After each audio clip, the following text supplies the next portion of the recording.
Some of the big differences between IGCSE and DP are that, of course, DP has an exam at the end, just like IGCSE does, but that's not all for DP. That's just one kind of small part of it. So in addition to those externally marked components like an exam, students also have to complete internal assessments in each one of their subjects that are not exam-based. So these could range from conducting a case study and building a portfolio over 2 years' time and submitting that.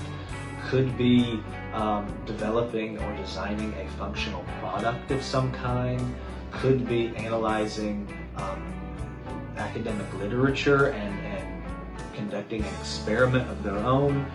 So there's a lot of non-exam components that also make up what is required of students in DP. Additionally, students have to complete something called the DP Core if they want to do the full diploma.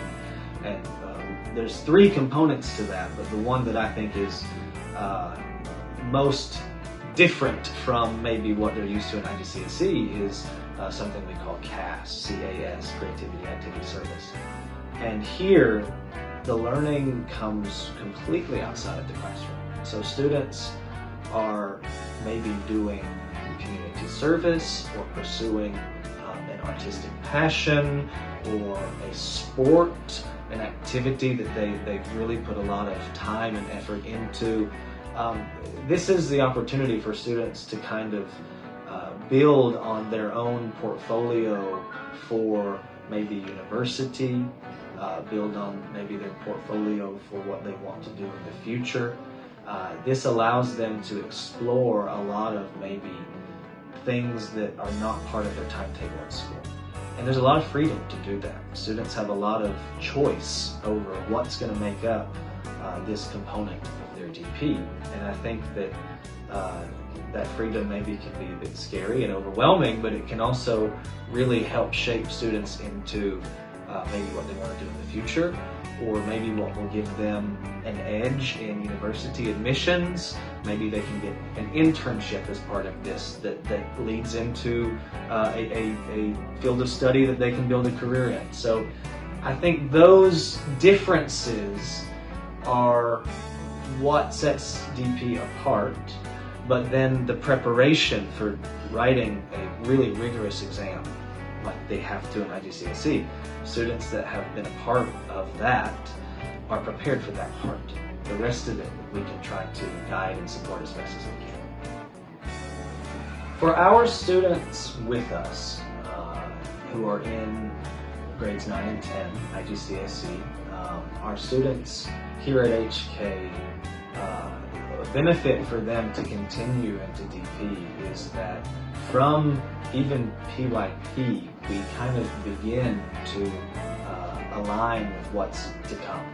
Of course, PYP is an IB program, so those foundational concepts and ideas are there. But even in Cambridge, even in CLS and IGCSE, a lot of that kind of preparation for DP starts then. And so in grade 6, for example, they're doing individual projects that are kind of an echo of what they'll end up doing in the same subject in DP.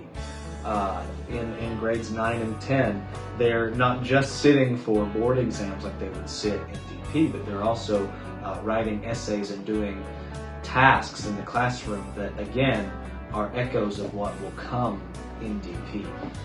So our students that have been with us are already kind of prepped and ingrained for what's coming. So when they transition into DP, yes, it's a different curriculum, yes, there are new things, but a lot of that foundational groundwork and preparation is already there.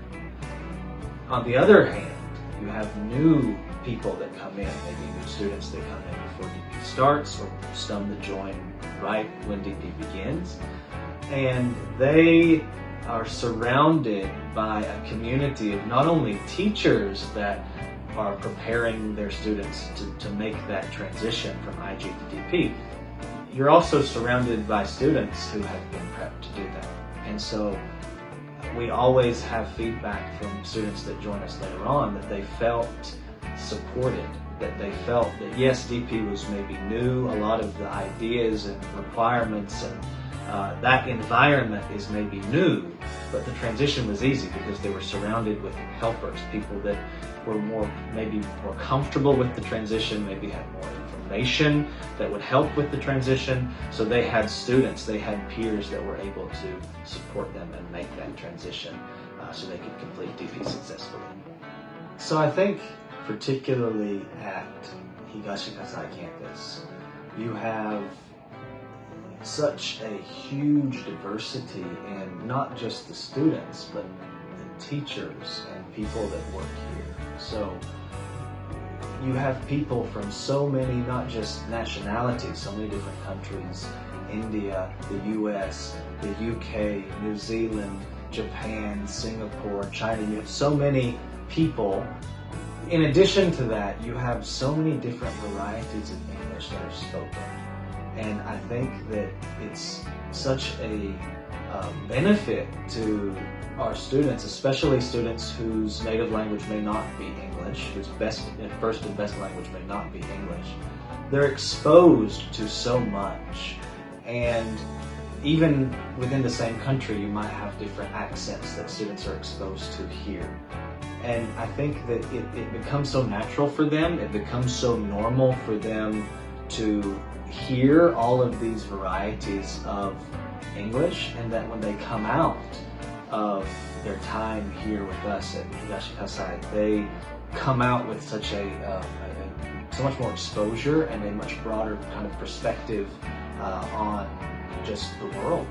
And that's just a natural result of being here.